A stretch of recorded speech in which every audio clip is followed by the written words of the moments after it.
আসসালামু আলাইকুম। যারা ভিসা প্রসেসিং এর কাজ করেন বা রিক্রুটিং এজেন্সিতে চাকরি করেন তারা জানেন যে ফাইলগুলো ম্যানপাওয়ারে সাবমিট করতে হয়। তো কিভাবে সঠিক নিয়মে ম্যানপাওয়ারে ফাইল সাবমিট করে ইমিগ্রেশন ক্লিয়ারেন্সটি গ্রহণ করবেন, এই ভিডিওতে তা বিস্তারিত আলোচনা করা হয়েছে এবং পিকটিক্যালি দেখানো হয়েছে। আর থাম্বনেল দেখে বুঝতে পারছেন এটা হচ্ছে ভিডিওর পার্ট 2। পার্ট 1 যদি আপনারা দেখতে চান তাহলে ভিডিওর শেষে পার্ট 1 পেয়ে যাবেন, অথবা ভিডিওর ডিসক্রিপশনেও পার্ট 1 পেয়ে যাবেন। তো ধৈর্য সহকারে ভিডিওটি দেখতে থাকুন, আশা করি আপনাদের অনেক উপকার আসবে। আমি আমার কম্পিউটার স্ক্রিন শেয়ার করে সেকেন্ড পার্টটি দেখিয়ে দিচ্ছি। তো আমি আমার কম্পিউটার স্ক্রিনের ব্রাউজারে চলে যাব, যে ব্রাউজার দিয়ে আমি কাজ করব। আমি গুগল ক্রোম ব্রাউজারে চলে গেলাম। গুগল ক্রোম ব্রাউজারে গিয়ে আমি রেমসে ঢুকবো এবং এখানে রেমসের আমার ইউজার আইডি এবং পাসওয়ার্ড দিয়ে লগ ইন করবো, যেটা এজেন্সিরা মূলত ইউজ করে থাকে। তো আমি আমার এই রেমসের কোন জায়গা থেকে ম্যানপাওয়ার করেছিলাম আপনারা হয়তো বা জানেন, যে ইমিগ্রেশন ক্লিয়ারেন্স থেকে। তো ইমিগ্রেশন ক্লিয়ারেন্সের এই কাজটি আমি অসম্পূর্ণ রেখেছিলাম। আমি এখানে এডিট অপশনে ক্লিক করব। ক্লিক করার পর এটা এডিট করার অপশন আমি পেয়ে যাব। তো এখানে দেখেন আপনারা যে অ্যাপ্লিকেশন অপশনটি ছিল এগুলো কিন্তু আমরা ফিল আপ করেছিলাম। জব যে পার্টটা ছিল এই পার্টটা কিন্তু আমরা ফিল আপ করেছিলাম। অনলি বাকি ছিল এমপ্লয়ি অপশনটা। এই এমপ্লয়ি অপশনে আমরা কিভাবে পাসপোর্ট অ্যাড করবো এবং পাসপোর্ট ইনফরমেশন দেবো এটা আমরা দেখি। তো এই এমপ্লয়ি অপশনে আমরা প্রথমে সিলেক্ট জব এই অপশনে যাব। এখানে আমরা এই জবটা সিলেক্ট করব। এখানে কিন্তু এই জবটার নিচে যে ছিল এই জব অপশনে এই জবটাই আমরা সিলেক্ট করলাম। এখানে যদি 2-3টা জব থাকে তো আমরা এই এমপ্লয়িতে চাপ দেওয়ার পরে এখানে কিন্তু 2-3টা অপশনই শো করবে। আপনার এনজাজ নাম্বারটা দেখে যেটা যে এনজাজের সেটা সেই এনজাজের পাসপোর্ট এখানে অ্যাড করবেন। ধরেন আমি 97 যে লাস্টে যে এনজাজটা এই এনজাজের পাসপোর্ট নাম্বারে আমরা এখন অ্যাড করব। যদি অন্য এনজাজ নাম্বার থাকে ওই পাসপোর্টগুলো আপনারা এখানে অ্যাড করবেন। তো এখানে আমি পাসপোর্ট নাম্বার অ্যাড করি। তো পাসপোর্ট নাম্বার অ্যাড করতে গেলে আমি ওই যে লিস্টে চলে যাব, যে লিস্টটা আমরা তৈরি করে রেখেছিলাম। লিস্টটা আমি ওপেন করে নেই। এবার ম্যানপাওয়ার ফাইল জমা দেওয়ার জন্য শুধু একটি ফাইল জমা দেব আমি। এই লিস্টটা আমি তৈরি করেছিলাম নাম, মোবাইল নাম্বার, ভিসা নাম্বার, কোম্পানির নেম, পেশা, এগুলা দিয়ে। এখান থেকে পাসপোর্ট নাম্বারটা কপি করে নেবেন। কপি করে নিয়ে আপনারা আপনাদের এই রেমসের এই জায়গাতে পাসপোর্ট নাম্বারটি পেস্ট করে দিবেন। পেস্ট করার পর সার্চ অপশনে ক্লিক করবেন। সার্চ অপশনে ক্লিক করার পর এখানে কিন্তু আপনার এভরিথিং ইনফরমেশন শো করবে। এখানে আপনাদের পাসপোর্টের মোবাইল নাম্বার থেকে শুরু করে বিএমইডি নাম্বার সবকিছু শো করবে। আর এখানে ভিউ পাসপোর্ট অপশনে দেখে নেবেন যে তারা কি স্পষ্ট কোনো পাসপোর্ট আপলোড করছে নাকি গোলা বা ঝাপসা কোনো পাসপোর্ট আপলোড করেছে। যদি ঝাপসা হয় আমরা এখানে অ্যাড অ্যানাদার অফ ফাইল দিয়ে আমরা এখানে পাসপোর্ট টাইপ করব। টাইপ চুজ ফাইলে ক্লিক করব। ক্লিক করার পর এখানে আমরা দেখতে পারবো যে যেখানে আমরা সঠিক পাসপোর্টটা রেখেছি ওই পাসপোর্টটা আমরা দেখিয়ে দিয়ে ওপেন দিয়ে দিব। তো আগে আমি দেখে নিই যে আমার পাসপোর্টটা কি গোলা আছে কিনা। যদি গোলা না থাকে তাহলে আমার এই কাজটা করার দরকার নেই। তো এখানে দেখা যাচ্ছে পাসপোর্টটা মোটামুটি স্পষ্ট আছে, তাহলে আমি পাসপোর্ট অ্যাড করব না। তো যেটা আছে এটাই থাকুক, আমি এটা রিমুভ করে দিই। যদি পাসপোর্ট গুলা থাকতো বা আপলোড করা না থাকতো আমি অ্যাড দিয়ে এখানে পাসপোর্ট অ্যাড করে দিতাম। তো এমপ্লয়মেন্ট এভাবে থাকবে, সৌদি আরব এভাবে থাকবে। ইস্যু প্লেস এটা হচ্ছে গিয়ে আপনার ভিসা কোন জায়গা থেকে ইস্যু হয়েছে, ঢাকা থেকে ইস্যু হয়েছে, আমরা ঢাকা সিলেক্ট করব। ভিসা নাম্বার, তো এখানে ভিসা নাম্বারটি বসাবেন। ভিসা কপিটি আমরা বের করে নিই। আমি ভিসা কপিটি ডাউনলোডে রেখেছিলাম। এখানে হচ্ছে ভিসা কপিটি আমি বের করে নিচ্ছি। বের করার পর এখানে যে উপরে নাম্বারটা থাকে এই নাম্বারটা হচ্ছে মূলত ভিসা নাম্বার। 61 সিরিজের যে নাম্বারটা থাকে এটা হচ্ছে ভিসা নাম্বার। এই ভিসা নাম্বারটা আপনারা কপি করে নেবেন। কপি করে এখানে পেস্ট করে দিবেন। তো তারপর হচ্ছে ভিসা ইস্যু ডেট, কবে ভিসাটি ইস্যু হয়েছে। তো আমার ভিসাটি এই ডেটে ইস্যু হয়েছে, আমি এই ডেটটি বসিয়ে দিলাম। তারপর হচ্ছে ভিসা এক্সপায়ারি ডেট, ভিসা থেকে দেখে এক্সপায়ারি ডেটটাও আপনারা বসিয়ে দিবেন। আমি বসিয়ে দিয়েছি। ভিসা অ্যান্ড এনজাস ফাইল, তো ভিসা অ্যান্ড এনজাস ফাইলটা আমরা কোথা থেকে নেব। এখানে আমরা আই লাভ পিডিএফে চলে যাব, মার্জে চলে যাব। মার্জে গিয়ে আমি যে জায়গাতে এনজাসটা ডাউনলোড করেছি এখানে দেখি এটা হচ্ছে এনজাস আমার। এই এনজাসটা নিয়ে নেবেন। তারপর হচ্ছে আরেকটা অ্যাড করবেন। এখান থেকে অ্যাড দিয়ে আপনারা ভিসা কপিটিও অ্যাড করে নেবেন। তো এনজাজ আর ভিসা এই দুইটা আপনারা একটা মার্চ পিডিএফ করবেন। পিডিএফ করে ফাইলটি ডাউনলোড করে নেবেন।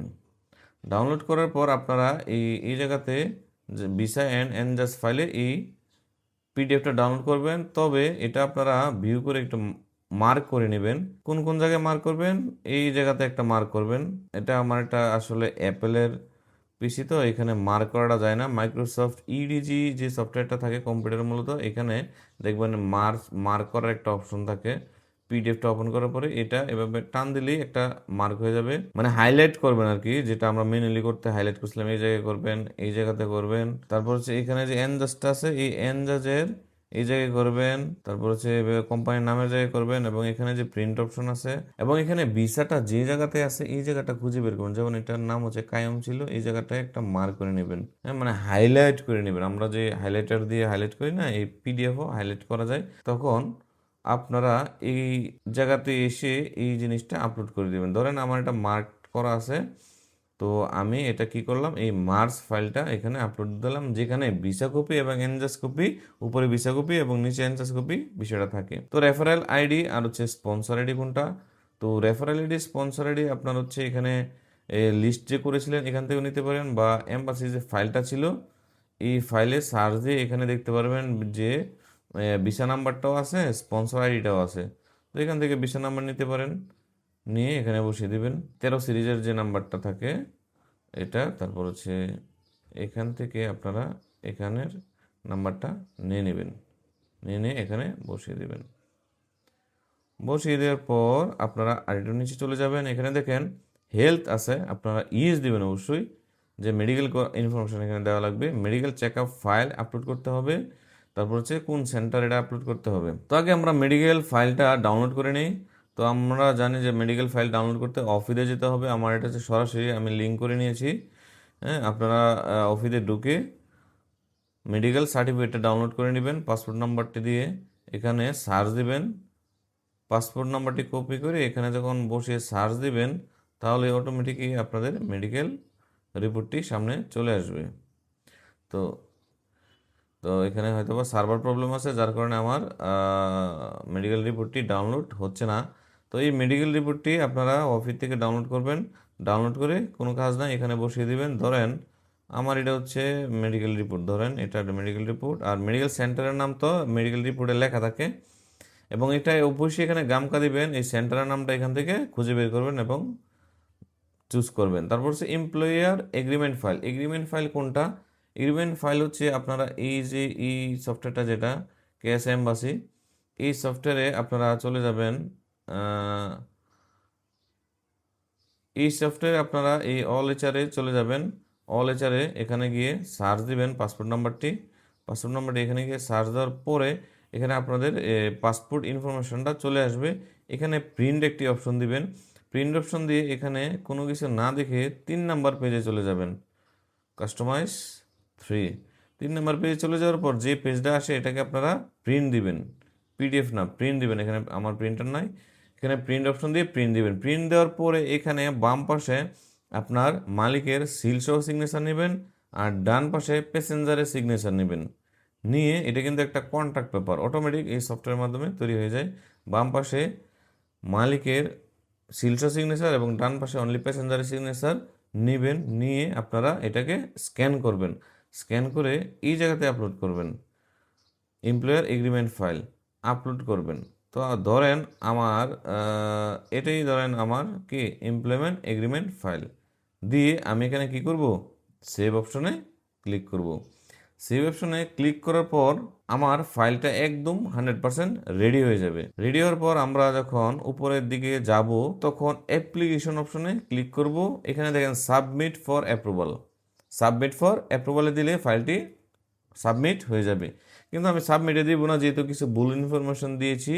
আমি দেখায় যে সাবমিট ফর অ্যাপ্রুভালে দিলে জিনিসটা কেমন দেখাবে, যেমন আমি 2 দিন আগে বা গতকালকে একটি ফাইল সাবমিট করেছিলাম, এটা হচ্ছে আমি এখন এডিট করে দেখিয়েছি। আর এটা দেখেন আমি 3টা ফাইল সাবমিট করেছি কত তারিখে, 8 তারিখে, এবং এটা পেন্ডিং সেকশন অ্যাপ্রুভালে আছে। এটা সেকশন থেকে যখন এডির কাছে যাবে, মানে এডিশনাল ডিরেক্টরের কাছে যাবে, তখন এখানে লেখা থাকবে পেন্ডিং এডি, তারপর লেখা থাকবে পেন্ডিং ডিডি, তারপর পেন্ডিং এডিজি। এভাবে কয়েকটা ধাপ অতিক্রম করার পর আপনাদের জিনিসটি অ্যাপ্রুভ হয়ে যাবে। অ্যাপ্রুভ এখানে যখন লেখা থাকবে তখন এখানে লেখা থাকবে আনপেইড, আনপেইড লেখার পর আপনারা এই জায়গাতে ক্লিক করবেন, ক্লিক করার পরে দেখবেন পেমেন্ট অপশন চলে আসবে, এবং সোনালী ব্যাংকের গেটওয়ে পেমেন্ট, বিকাশ নগদ যে কোনো সিস্টেমেই পেমেন্ট করতে পারবেন। ওইখান থেকে পেমেন্ট করার পর সাথে সাথেই আপনারা এইরকম পেড শো করবে। তারপর এখানে যখন ক্লিক করবেন, আপনাদের এই জায়গাতে যখন ক্লিক করবেন তাহলে আপনারা এই বিএমইটি কার্ডটি ডাউনলোড করতে পারবেন। আর আপনারা যে টাকা পয়সা দিয়েছিলেন এটা চালান কপি পাবেন নিচে, ডাউনলোড ভাউচার এই জায়গাতে ক্লিক করবেন, তাহলে এখানে সোনালী ব্যাংকের ভাউচার চলে আসবে। তারপর এখানে দেখেন চালান চলে আসবে, যেটা ট্যাক্সে কাজে লাগে। যেটা ট্যাক্স দিতে কাজে লাগে এই চালান কপিটিও চলে আসবে। তো এভাবেই আপনারা মূলত ইমিগ্রেশন ক্লিয়ারেন্সের লাস্ট ধাপটি অনুসরণ করবেন। যারা প্রথম ধাপটি দেখেন নাই, মানে প্রথম ধাপে যে জিনিসগুলো ছিল, কিভাবে অ্যাপ্লিকেশন অ্যাড করবেন, কিভাবে জব অ্যাড করবেন, এই জিনিসগুলো দেখেন নাই, তারা আমার ভিডিওর প্রথম পার্টটি দেখে নেবেন। আমি ভিডিওর ডিসক্রিপশনে দিয়ে দেবো এবং ভিডিও শেষেও প্রথম পার্টের লিঙ্ক দিয়ে দেবো।